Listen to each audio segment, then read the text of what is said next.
In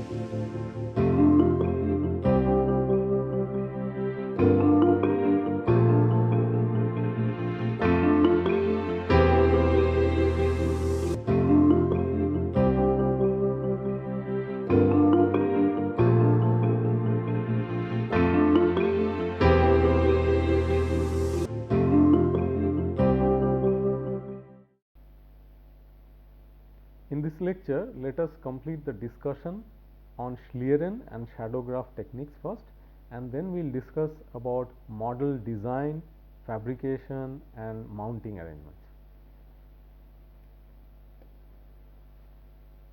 In the previous lecture, you may recall that we discussed about the Schlieren technique schematic diagram, the different components, the optics which are involved, and then we discussed about the change in density of the medium as it moves through the test section of the wind tunnel and how it alters the refractive index of the medium. Keeping these things in mind, we proceed with our discussion.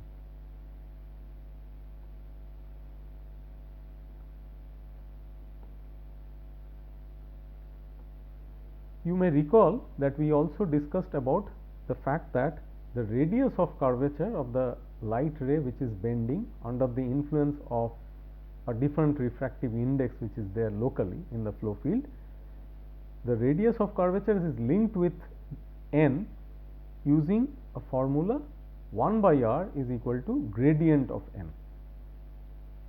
Now, if you look at the total angular deflection of the light ray given by epsilon when it is passing through a test section of width L, then epsilon is given by L divided by R, which will be L times gradient of n.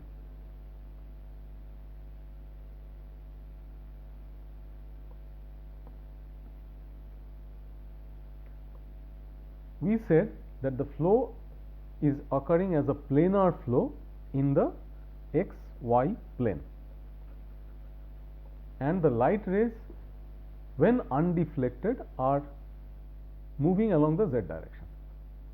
Now, when they get deflected under the influence of change in density of the medium, the total angular deflection of a ray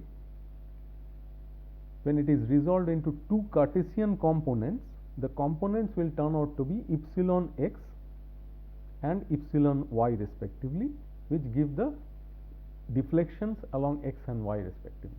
So, they are given by L times del n del x and L times del n del y respectively.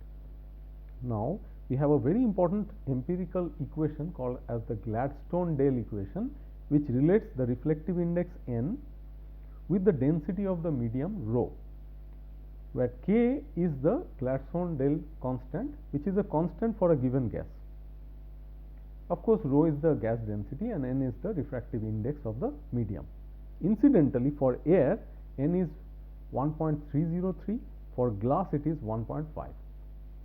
So, this is a very important equation which will now help us to represent the epsilon x, epsilon y in terms of gradient of density. So, if you couple this equation with the ones which we already wrote on top, you get epsilon x equal to Lk times del rho del x, epsilon y is Lk times del rho del y. In terms of the first order derivatives of density, you have now expressed the components of epsilon. You are seeing a typical Schlieren flow visualization of a sharp edged model placed in the test section of a wind tunnel. A very important thing that you should recall is that we showed that for Schlieren imaging, the Schlieren is sensitive to first derivative of the density.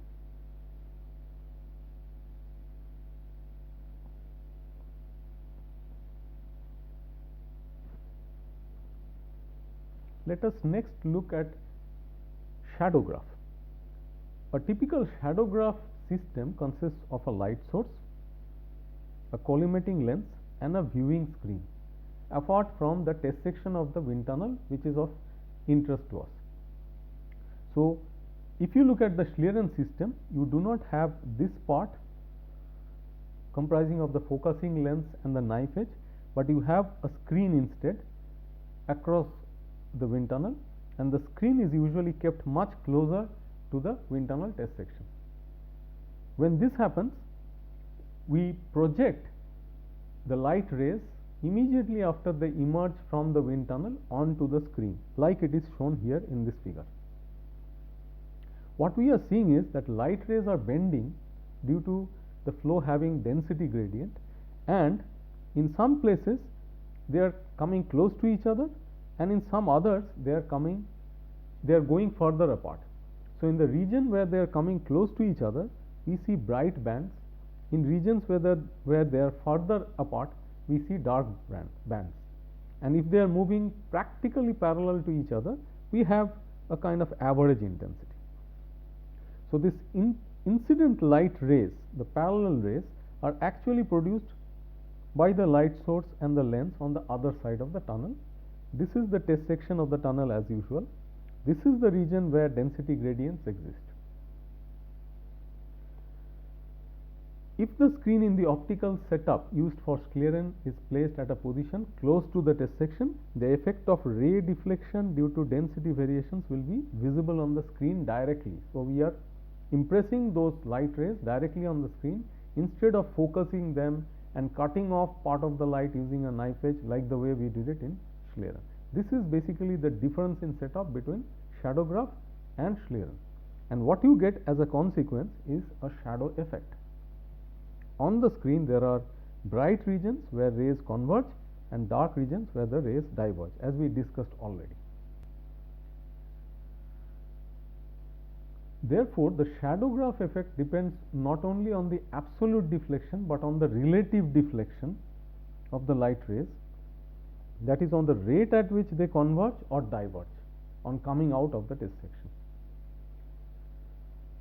When there is a gradient in the density gradient itself, there will be a tendency for light rays to converge or diverge collectively.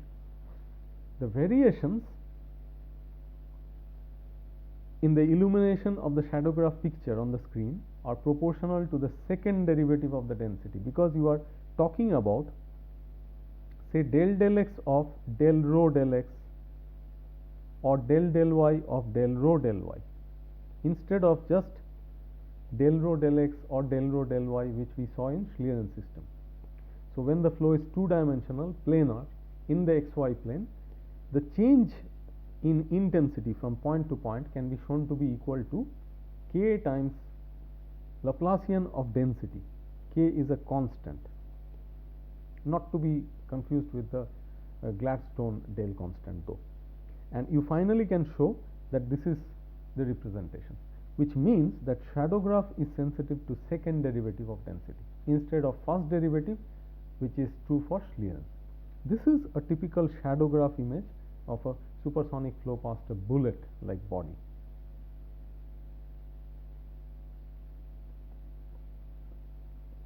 So with this we completed our discussion on shadowgraph and Schlieren techniques. Now we'll spend some time on discussing about model design and fabrication, how we undertake it for wind tunnel testing.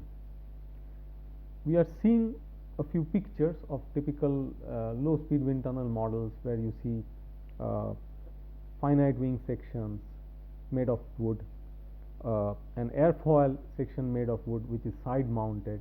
The finite wing section is what is called a sting mounted. We will look at these mounting arrangements in a little more detail slightly later in the lecture.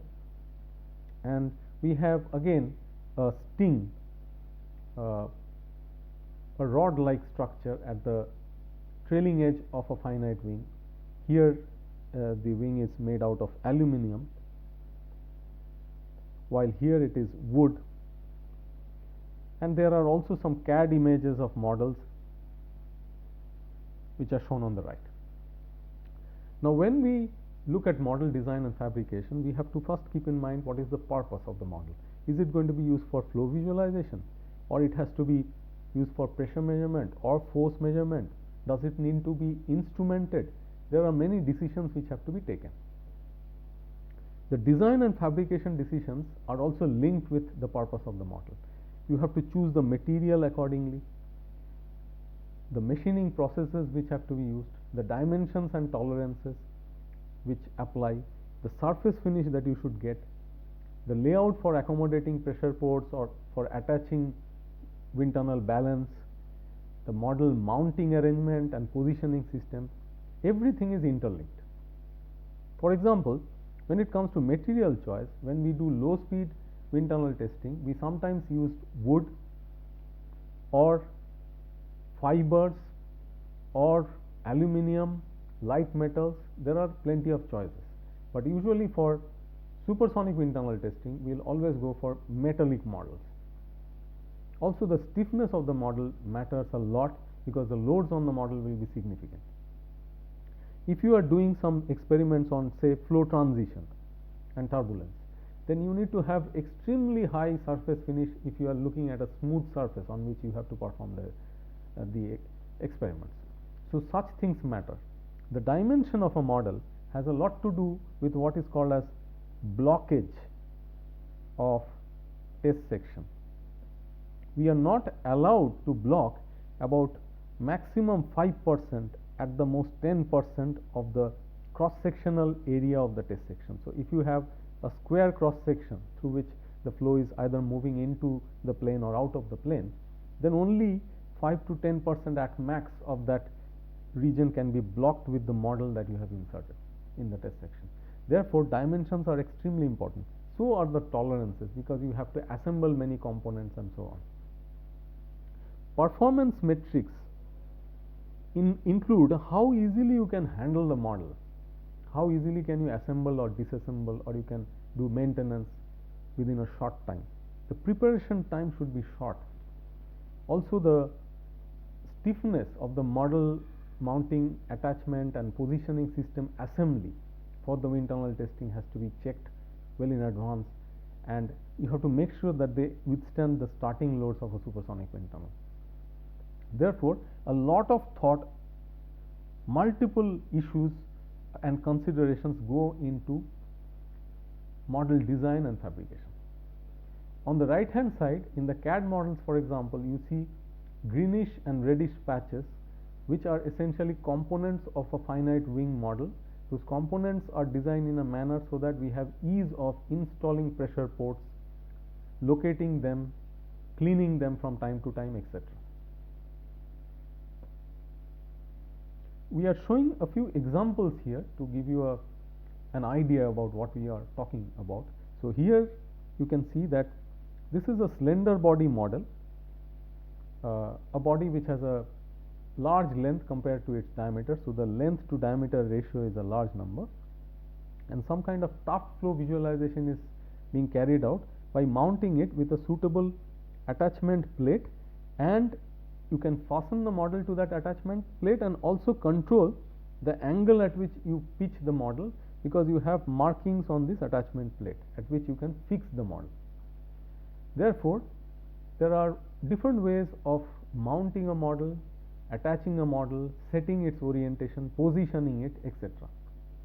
When you fabricate the model, before you even fabricate, you have to develop the detailed drawings with the appropriate dimensions and tolerances with every detail, and then you try to fabricate it, and then you try to assemble the parts together, for which detailed diagrams of the slender body is provided. There are some ring-like structures which are put in between, which are called as pressure rings, which contain pressure ports. Drawings of those are provided. The nose region, which has an ogive-like shape, is provided with all the radius of curvature in relevant portions of the model mentioned. And once you do a testing of the model using the pressure ring in place, for example, you will be able to work out how the circumferential pressure varies along the length of the model at different locations of the model length. So ultimately, you have the experiments plan in mind, which you have to execute appropriately by designing an appropriate model and its attachment and its positioning system.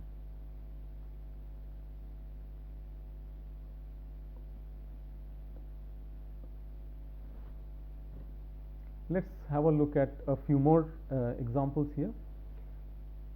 Here we are talking about a supersonic wind tunnel test section. You can see a side plate mounted here in the test section, and one of the sides of the wind tunnel has been removed. The metallic side plate has been removed so that we have visual access to the test section. You can figure out that these are the two pairs of liners which give you the CD nozzle contour. We are testing sharp fins by mounting them on surface plates like this, and these surface plates are fastened to the sides of the wind tunnel, and this surface on which the fins are mounted is flush with the inner walls of the tunnel so that the flow smoothly moves past it. Detailed drawings, material specifications, everything is provided. Not only that, because you are testing the fins as a pair, you also want to make pressure measurements in the region in between. So detailed layout of the pressure ports have to be prepared, and then accordingly the model gets fabricated. You can see all the pressure ports available there. Once you have them in place, you connect them with appropriate pressure transducers or pressure measurement systems, which are shown here briefly. You are also able to see some oil flow patterns which have been carried out with it. So these are the fabricated fins, the fin assembly.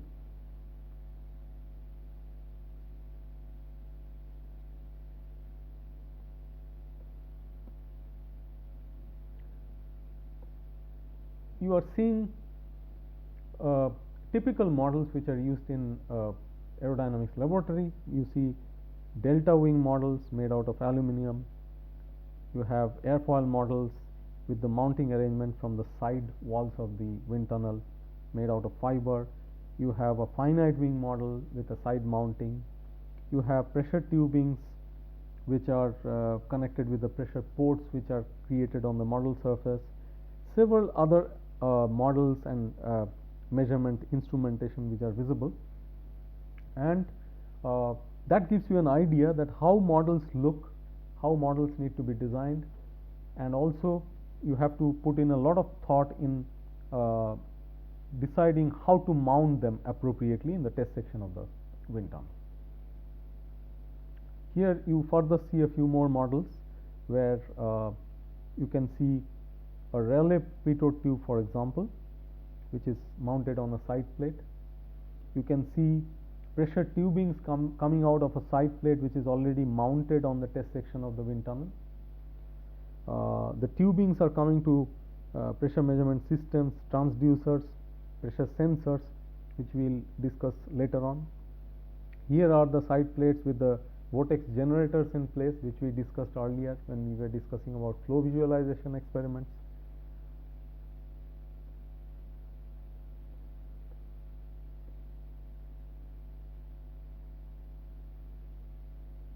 You have further views of the models that we were discussing about.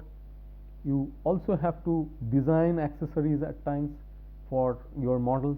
So for example, here you have a system by which you can calibrate your pressure sensors, which are important devices for performing the experiments. So you have to design certain accessories like this for performing your experiments. Now a little bit on how to mount the models in the wind tunnel test section. For example, here you see a delta wing which is mounted by a rod-like structure coming from behind. In the rear part of the model, it has been mounted. So this system is called as a sting. So we have sting mounted models here. So the support of the model is through its base or rear region. This is another view of the delta wing from a region close to the fan of the wind tunnel.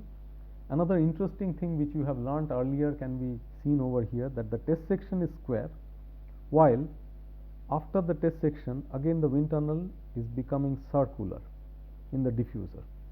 So you might recall that we had discussed about the transition of these geometries along the length of the tunnel, which you are able to view in this picture. Here is an intake model which is again sting mounted. So there are two rods which are holding the model from behind, and then there is a side rod which is going to help it mount it with the side plate of the supersonic wind tunnel test section. This is an aircraft model which is mounted on Sting. So we have seen several examples of Sting mounted models here. There are few more examples here. You have an aircraft model which is mounted on two separate supports, and the supports are located on the bottom portions of the two wings. This kind of a support is called as a strut mounted support. So the two wings of the aircraft are used for supporting the aircraft model. This is called as a strut mounted arrangement for mounting the model. Again, here this is another interesting case where you are not able to see the entire aircraft.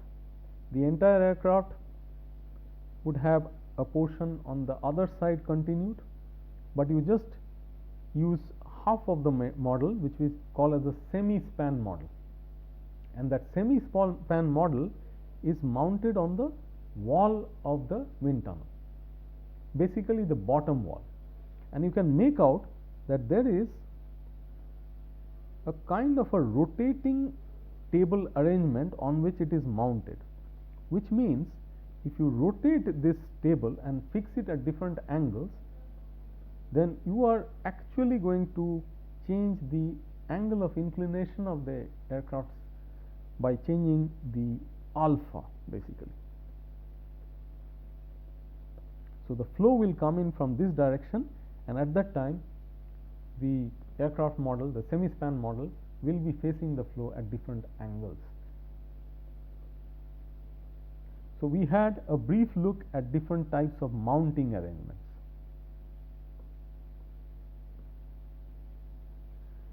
So in this lecture, what all did we cover? We completed our discussion on Schlieren and Shadowgraph techniques, and subsequently we discussed about different considerations involved in wind tunnel model design and fabrication, and this included models both for low speed and high speed wind tunnel testing. And finally, we also looked at a few model mounting arrangements. Thank you.